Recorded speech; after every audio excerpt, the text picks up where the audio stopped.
L'accusateur de nos frères, j'ose en parler. J'ose en parler parce que c'est un sujet important. J'ose en parler aujourd'hui parce que c'est un sujet très crucial pour l'évolution de la vie spirituelle des fils et des filles de Dieu. Remarquez, il est écrit, si notre cœur nous condamne, nous n'avons pas de l'assurance devant Dieu. Mais si notre cœur ne nous condamne pas, c'est alors que nous avons de l'assurance devant Dieu. Voyez-vous? Alors, comment être à la hauteur de notre accusateur et avoir de l'assurance devant Dieu? C'est de ça que nous allons parler dans cette vidéo. Alors, si c'est pour ta première fois de tomber sur ma vidéo, abonne-toi, active la cloche de notification pour ne pas manquer nos prochaines vidéos parce que ce sujet aura plusieurs parties. Et pourquoi pas aussi ne pas partager à 2 ou 3 personnes cette vidéo pour les aider aussi à être à la hauteur de leur accusateur et avoir de l'assurance devant Dieu. Alors, reste avec moi jusqu'à la fin. Les trésors cachés, les richesses enfuies, afin que tu saches que je suis le...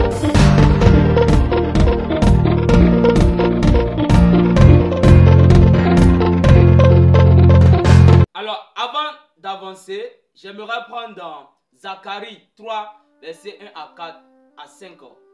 Zacharie 3, verset 1 à 5. Nous allons voir ce que Dieu dit. Il est écrit, il me fit voir Josué, le souverain sacrificateur, debout devant l'ange de l'Éternel, et Satan qui se tenait à sa droite pour l'accuser. L'Éternel dit à Satan, que l'Éternel te réprime, Satan, que l'Éternel te réprime, lui qui a choisi Jérusalem. N'est-ce pas là un tisson arraché du feu?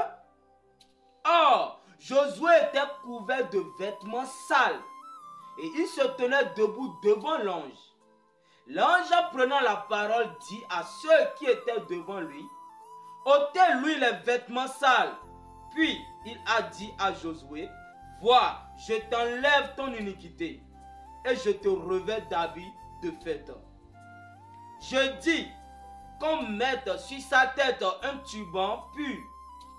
Et il mit un turban pur sur sa tête et il lui mit des vêtements. L'ange de l'Éternel était là. Que l'Éternel ajoute la bénédiction à sa parole. Alors nous remarquons que dans ce passage de l'écriture que nous venons de lire, que Josué se tenait devant l'ange de l'Éternel. Alors Satan se tenait à sa droite pour l'accuser. Alors Dieu a pris la place de Josué et Dieu a commencé à condamner Satan. Dieu a pris la place de Josué pour justifier Josué. Satan était en train de l'accuser. Et Dieu dit, la Bible déclare, l'Éternel dit que l'Éternel te réprime Satan. L'ange de l'Éternel, c'est l'Éternel lui-même. Alors il est écrit quoi? L'ange de l'Éternel dit que l'Éternel te réprime Satan. Que l'Éternel te réprime Satan. Voyez-vous? Pourquoi le diable était en train d'accuser Josué? Parce que la Bible déclare quoi? Que Josué était dans des vêtements sales. Josué avait porté des habits sales. Voyez-vous? Et un vêtement, c'est quoi? Le vêtement, c'était la souillure. C'était les péchés. C'était la mauvaise vie de Josué. Et Satan savait que Josué, avec sa mauvaise vie-là, ne pouvait pas se tenir devant l'Éternel. Parce que Satan lui-même connaît très bien l'Écriture. Il connaît très bien la parole de Dieu. Voyez-vous? Alors lorsque Satan a commencé à condamner Josué, lorsque Satan a commencé à l'accuser, Josué ne s'est pas défendu lui-même. Mais Josué est juste resté tranquille et Dieu lui-même a pris la défense de Josué. Fils de Dieu, fille de Dieu, ne te défends pas toi-même. Ne cherche jamais à te justifier, mais laisse Dieu toujours te justifier. Laisse Dieu toujours te défendre. Remarquez Josué. Devant l'ange de l'Éternel, Josué ne s'est même pas dérangé, mais Josué est resté tranquille et l'Éternel lui-même a pris la défense de Josué. Parce que le diable savait que Josué avait sa condition. Josué étant dans la souillure. Voyez-vous, le diable regardait l'apparence terrestre de Josué. Il regardait le corps de Josué et voyait que selon la parole de Dieu, Josué n'est pas digne de rester devant l'ange de l'Éternel. Mais Dieu ne regardait pas le corps de Josué, mais Dieu regardait à l'intérieur de l'intérieur. Dieu regardait l'âme de Josué, parce que c'était l'âme même qui était Josué. Et l'âme d'un fils de Dieu est blanche. Donc Josué, dans son âme, il n'avait pas péché. Il était un fils de Dieu. Et Dieu ne regardait pas la souillure. Dieu ne regardait pas le corps de Josué. La Bible déclare quoi? Prenons encore dans Zacharie. Il est écrit quoi? L'Éternel dit à Satan, que l'Éternel te réprime, Satan. Que l'Éternel te réprime. Lui qui a choisi Jérusalem. N'est-ce pas là un tissu arraché du feu? Et la Bible continue en disant, or, Josué était couvert de vêtements sales. Et il se tenait debout devant l'ange de l'Éternel. Voyez-vous, Josué se tenait debout devant l'ange de l'Éternel, mais il se trouvait dans des vêtements sales. Les vêtements sales de Josué, c'est quoi? C'est le péché, c'est la souillure de Josué, c'est les mauvaises pensées de Josué, c'est les mauvaises habitudes de Josué. C'est la mauvaise atmosphère dans laquelle Josué était. Et le diable savait très bien que Josué, étant dans de pareilles conditions, étant dans de pareils états, ne peut pas se tenir devant Dieu. Alors il a commencé à le condamner. Et la Bible déclare quoi? L'ange, prenant la parole, dit à ceux qui étaient devant lui, ôtez-lui les vêtements sales. Puis il dit à Josué, vois, je t'enlève ton iniquité et je te revêt d'habits de fête. Voyez-vous? Donc Josué avait un habit sale. Et l'habit sale, c'était les vêtements de l'iniquité. Et l'ange de l'Éternel dit quoi? Je t'enlève ton iniquité et je te revêt d'habits de fête. L'Éternel a revêtu Josué d'habits de louange, d'habits de gloire. Et dit quoi? Je dis qu'on met sur sa tête un turban pur. Et il mit un turban pur sur sa tête et il lui mit des vêtements. L'ange de l'Éternel était là. Voyez-vous? C'est qui l'accusateur de nos frères? C'est Satan qui est l'accusateur de nos frères. Parce qu'il se tenait devant l'Éternel, il se tenait à droite devant l'Éternel et il a commencé à condamner Josué. Il a commencé à accuser Josué. Que Josué était sale. Josué était dans des vêtements sales. Oh, Dieu ne regarde pas ton apparence terrestre. Dieu ne regarde pas le corps, mais Dieu regarde ce qui est à l'intérieur de l'intérieur. Dieu regarde son gemme qu'il a mis en toi. Et un fils de Dieu ne pêche pas. Un fils de Dieu peut commettre des erreurs. Voyez-vous? Pourquoi? Parce que quand tu commets des erreurs, tu te rappelles que, ah, j'avais commis telle erreur. Telle chose c'était une erreur, telle chose c'était une erreur. Alors tu te prosternes devant l'Éternel. Oh Éternel, j'avais commis telle erreur, pardonne-moi.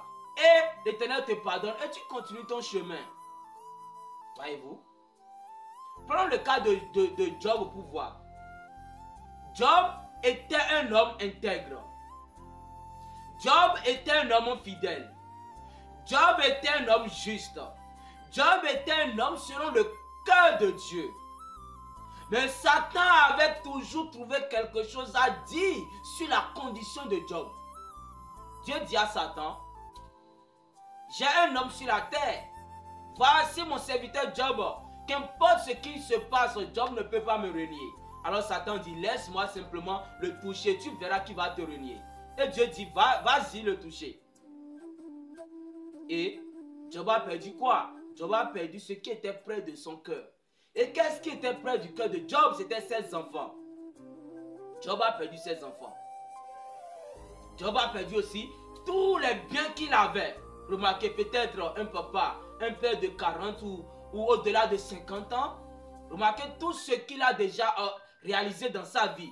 Tous ses héritages, toute sa richesse qu'il a, tous ses enfants. Et un seul jour, on dit qu'il a perdu tous ses enfants. Un seul jour encore, on dit qu'il a perdu ses brebis, ses troupeaux, il a perdu ses animaux, il a perdu tous ses champs. Remarquez la condition dans laquelle un père serait. Et malgré cette condition, il n'a pas renié Dieu. Malgré cette condition, Job n'a pas renié Dieu. Alors Dieu dit à Satan, tu vois que mon serviteur Job ne m'a pas renié. Et Satan dit, mais l'homme travaille pour sa chair. Laisse-moi simplement le toucher. Laisse-moi simplement toucher sa chair. Alors Dieu dit, vas-y, qu'importe ce que tu feras, mon fils ne va pas me renier. Voyez-vous? Donc, malgré la justice de Job, malgré l'intégrité de Job, Satan avait toujours trouvé quelque chose à dire. Alors Satan est parti frapper encore Job. Et Job s'est retrouvé finalement sur un tas de cendres, avec des tessons de bouteilles. Et Job a commencé à se gratter, à se gratter, à se gratter. Et le même Satan qui a mis Job dans cet état, il peut entrer dans les frères de Job. Et les frères viennent le visiter. Dit Job, mais Job, tu dois être un secret, un péché en secret. Tu dois avoir des péchés en secret. Et Job dit, je suis juste, j'ai rempli toutes les conditions que Dieu exigeait, je n'ai pas péché. Et tout le monde accusait Job d'un péché en secret. Et en dernière position, ce que Satan a encore fait qui est marin, que il est entré dans la personne qui était plus près de Job. Pourquoi? Parce qu'en passant par sa femme, Satan savait que Job ne pouvait pas se résister devant sa femme. Alors il a pris par sa femme et il est venu. Il dit, Job, mais maudit ce Dieu-là et tout va finir. Et Job a tourné son regard. En regardant sa femme, Job ne l'a plus regardé étant comme sa femme. Mais Job regardait l'esprit de Satan qui était en elle. Et Job l'a regardé. Et Job dit, tu parles comme une femme insensée. Pourquoi? Parce que c'était Satan qui avait toujours pris par sa femme pour venir décourager Job. Pour venir toujours accuser Job. Pour venir le faire maudire Dieu. Mais Job, avec le discernement de l'esprit qu'il avait, il a reconnu l'œuvre de Satan. Voyez-vous? Fils de Dieu, fille de Dieu, notre accusateur c'est Satan.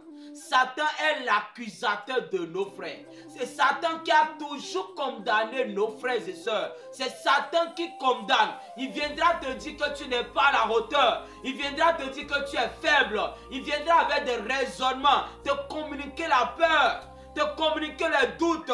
Il viendra te dire que tu as un péché en secret. Il viendra te regarder en arrière, les péchés que tu avais commis, les erreurs du passé. Satan viendra toujours t'accuser. Satan viendra toujours te condamner. Satan viendra toujours te culpabiliser et dire que tu es faible. Avec le discernement, tu dois reconnaître toujours l'esprit de Satan à n'importe quel moment qui viendra à toi. Prenez avec moi dans Apocalypse 12, verset 10. Apocalypse 12, verset 10. Et voici ce que Dieu dit. Il est écrit. Et j'entendis dans le ciel une voix forte qui disait, maintenant le salut est arrivé, et la puissance et le règne de notre Dieu, et l'autorité de son Christ, car il a été précipité, l'accusateur de nos frères, celui qui les accusait devant notre Dieu jour et nuit. Voyez-vous, il a été précipité qui? L'accusateur de nos frères. Celui qui accusait nos frères devant Dieu jour et nuit. Et qui est notre accusateur? C'est Satan. Il accusait Job, il accusait Josué devant l'Éternel. Il a accusé Job d'être un pécheur en secret. Donc, fils et filles de Dieu, malgré ton incrédulité, malgré ton intégrité, malgré ta justice, malgré ta fidélité avec Dieu, Satan viendra toujours t'accuser. Pourquoi? Parce qu'il sait que si ton cœur te condamne, alors tu n'auras pas de l'assurance devant Dieu. Donc, pour que tu n'aies pas de l'assurance devant Dieu, il viendra te culpabiliser. Il viendra te dire que tu es faible. Il viendra te dire que cette maladie-là, tu ne peux pas être guéri. Il viendra te dire que tu es un pauvre pécheur. Il passera même par la personne qui est plus proche de toi. Satan passera par ta femme. Satan passera par ton mari. Satan passera par ton père, par ta mère. Satan passera par la personne qui est plus proche de toi. Toujours pour te déstabiliser. Toujours pour te culpabiliser. Alors, fils de Dieu, fille de Dieu, c'est à toi maintenant d'avoir le discernement et d'être sur tes aguets. Et lorsque tu verras les manigances de ton accusateur, tu pourras toujours le distinguer. Voyez-vous? Donc à chaque fois, quand Satan viendra à toi, il viendra toujours te faire parler ses langages. Il viendra toujours te dire que tu es faible, tu n'es pas à la hauteur, tu es un péché en secret. C'est à toi d'avoir le discernement et de lui dire, Jésus a déjà réglé l'œuvre du péché. Si Satan vient te culpabiliser, que tu es un pécheur, que tu ne peux pas être guéri, que tu ne peux pas communier avec Dieu, dis-lui simplement que Jésus a déjà réglé la question du péché. Il y a de cela 2000 ans déjà. Au-delà même de 2000 ans. La question du péché est déjà réglée. Alors lorsqu'il viendra te culpabiliser, lorsqu'il viendra t'accuser que tu es un pécheur, dis-lui simplement, Jésus a déjà réglé la question du péché il y a cela 2000 ans. Jésus a été malade pour que toi tu sois guéri. La Bible déclare quoi? Que par ses maîtrises nous sommes guéris. Alors comment se fait-il que le diable viendra te culpabiliser quand tu ne peux pas être guéri? Dis-lui, par ses maîtrises Jésus, je suis guéri. Dis-lui que Jésus a porté un seul soulier pour que moi je puisse en avoir beaucoup. Il n'avait pas de tanière pour que toi tu puisses en avoir. Il a porté un seul habit durant toute sa vie pour que toi tu puisses avoir beaucoup d'habits de rechange, fils et filles de Dieu. À partir de cet instant, arrête de parler le langage de ton accusateur. Arrête de parler le langage de Satan et commence à parler le langage de Dieu. Alors, c'est tout ce que j'ai à partager avec toi aujourd'hui sur l'accusateur de nos frères ou sur notre accusateur. Rendez-vous le vendredi prochain à 12h12 pour une prochaine vidéo. C'était votre frère Joram le Logos. Tout est possible à celui qui croit. Shalom.